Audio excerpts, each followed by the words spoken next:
안녕하세요.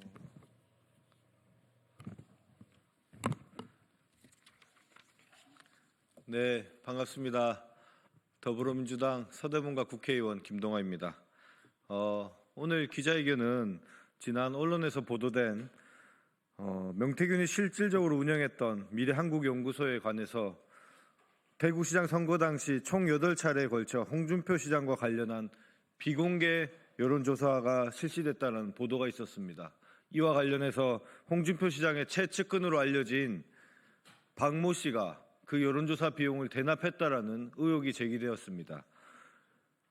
이 의혹과 관련해서 사법정의 바로 세우기 시민행동 상임대표 김한표 대표께서 홍준표 대구시장과 관련된 정치자금법 위반, 개인정보보호법 위반 혐의 검찰 고발을 진행하게 되었습니다. 이와 관련된 기자회견 진행하도록 하겠습니다.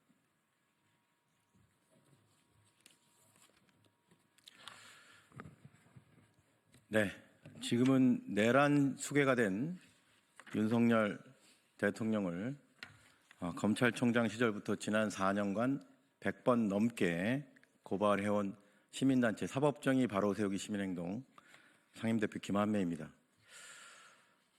죄를 지었음에도 불구하고 그에 대해 반성하고 사과하기는커녕 비겁한 병명으로 일관하는 자들은 인간 말종들이다라는 어느 시민의 말씀을 최근에 들었습니다.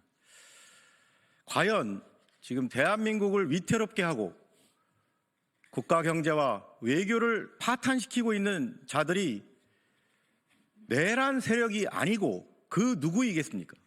그럼에도 불구하고 아직도 이러한 내란 세력을 옹호하고 12.3 내란 사태를 부정하려고 하는 그러한 세력들이 아직도 있고 3일 전 홍준표 대구시장은 한덕수 권한대행에 대한 탄핵이 내란 행위라면서 오히려 민주당의 내란죄를 물어야 한다는 황당무계한 궤변을 늘어놓았습니다. 그런 자가 정작 본인은 지난 지방선거에서 명태균에게 여론조사 비용으로 자신의 최측근이 1,500만 원에 달하는 비용을 대납한 지금 사실이 보도되었습니다. 이와 관련해서 금일 저희 단체에서는 홍준표 대구시장에 대한 여론조사 비용 대납 관련 정치자금법 및 개인정보보호법 위반 혐의 검찰 고발을 진행하게 되었습니다. 그러면 지금으로부터 홍준표 대구시장에 대한 여론조사 비용 대납 관련 정치자금법 및 개인정보보호법 위반 혐의 검찰 고발 기자회견문을 낭독하도록 하겠습니다.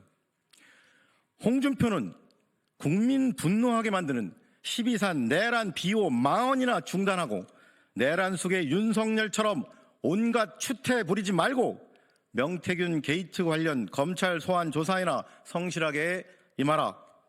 2024년 12월 26일 뉴스타파는 홍준표 대구시장 최측근으로 알려진 박재기 씨가 명태균 여론조사 비용을 대납한 사실을 확인했다고 보도했습니다. 박 씨는 홍 시장 스스로도 측근이라고 밝힌 인물로 홍준표 시장이 경남도지사를 하던 2014년 경남개발공사 사장을 역임한 인물로 공사 채용 비리, 주민소환 명부 조작 등의 혐의로 징역형을 선고받았으나 지난해 광복절 특별사면으로 복권됐습니다. 명태균이 실질 운영했던 미래한국연구소는 대구시장 선거 당시 총 8차례에 걸쳐 홍준표 시장과 관련하여 비공표 여론조사를 실시했습니다. 측근 박 씨는 강혜경 씨에게 여론조사 결과를 미리 묻거나 여론조사 비용을 입금할 계좌번호를 알려달라고 했고 여론조사비로 2022년 3월 2일에는 500만 원, 2022년 4월 22일에는 1,000만 원, 도합 1,500만 원을 다른 사람의 이름으로 입금했습니다. 선거 캠프 차원의 여론조사였다면 선거 비용으로 당당히 지불하면 되지만 미래한국연구소 계좌가 아닌 강혜경 씨 개인 계좌에 차명으로 입금했어야만 했던 것은 불법적으로 유출된 국민의힘 대구시 책임당원 명부가 당시 여론조사 표본으로 활용됐기 때문입니다. 아울러 홍 시장 측이 명 씨에게 대구 지역 국민의힘 책임당원 명단을 넘겼고 이를 표본으로 삼아 조사를 실시한 사실이 포착됐습니다. 강혜경 씨는 뉴스타파 인터뷰에서 각 책임당원들의 응답 결과가 담긴 로우 데이터를 홍준표 캠프에 넘겼다고 말했습니다.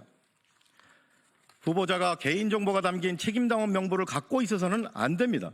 그런데 이를 토대로 여론조사까지 실시했다면 개인정보보호법 위반입니다. 뉴스타파는 홍준표 시장과 박 씨에게 여론조사 비용 대납 의혹과 관련한 해명과 반론을 요청했지만 현재까지 두 사람 모두 아무런 답변을 하지 않았습니다. 한편 홍준표 시장은 최근 자신의 휴대폰 전화번호 자체를 바꾼 사실도 드러났습니다. 다음의 혐의로 피고발인 홍준표와 박재기를 검찰에 고발합니다. 1. 정치자금법 제45조 정치자금 부정수수죄 위반의 점. 정치자금법 제45조 정치자금 부정수수죄는 정치자금법에서 정하지 아니한 방법으로 정치자금을 기부하거나 기부받은 사람에 대해 처벌합니다. 그런데 피고발인 홍준표는 2022년 대구시장 선거를 앞두고 당선될 목적으로 명태균이 피고발인 홍준표를 위해 실시한 8차례의 비공표 여론조사 비용인 1,500만 원을 피고발인 박재기가 명태균에게 대신 납부하여 1,500만 원 상당의 정치자금을 정치자금법에서 정한 방법이 아닌 불법적인 방법으로 기부받았으므로 정치자금 부정수수죄의 죄책을 져야 마땅합니다. 피고발인 박재기도 피고발인 홍준표의 최측근으로서 피고발인 홍준표의 대구시장 당선을 위해 1,500만 원 상당의 여론조사 비용을 명태균에게 대납함으로써 정치자금법에서 정한 방법이 아닌 불법적인 방법으로 피고발인 홍준표를 위하여 기부 행위를 하였으므로 역시 정치자금법 위반의 죄책을 져야 마땅합니다. 2. 개인정보보호법 위반의 점. 개인정보보호법은 개인정보 취급자가 부정한 목적으로 정보 주체의 동의 없이 제3자에게 개인정보를 제공하는 행위를 처벌합니다. 아울러 공직선거에 출마한 후보자가 당선될 목적으로 당원 명부를 여론조사 업자에게 넘기고 이를 토대로 실시된 여론조사 결과인 로 데이터를 후보자에게 다시 넘기는 것 또한 불법입니다.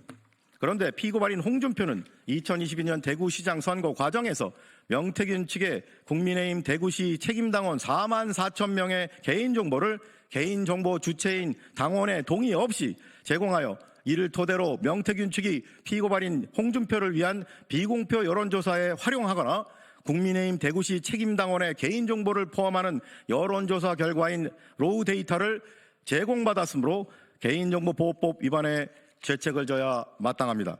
이에 위처럼 피고발인들을 고발하오니 법 앞에 평등이라는 헌법 규정이 국민의 한 사람인 현직 대구시장 등에게는 달리 적용되어 형사사법 시스템에 대한 국민의 신뢰를 더욱 붕괴시키는 일이 없도록 피고발인들의 혐의에 대해 철저히 수사하고 엄중히 처벌하여 주기를 사법정의를 바라는 수많은 국민을 대신하여 강력히 촉구하는 바입니다.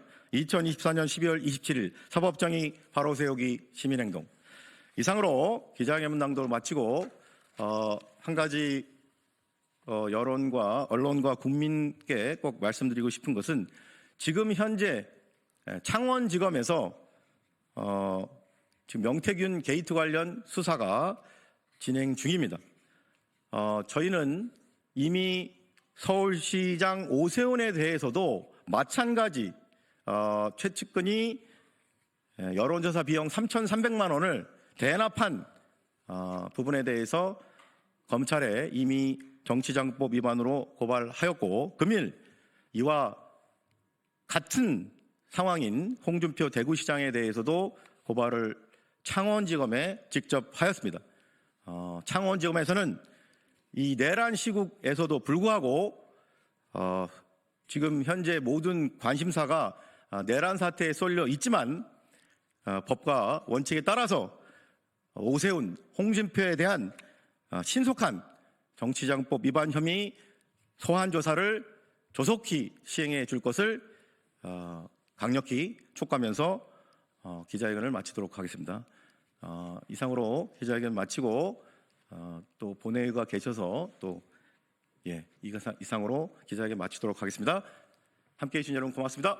감사합니다.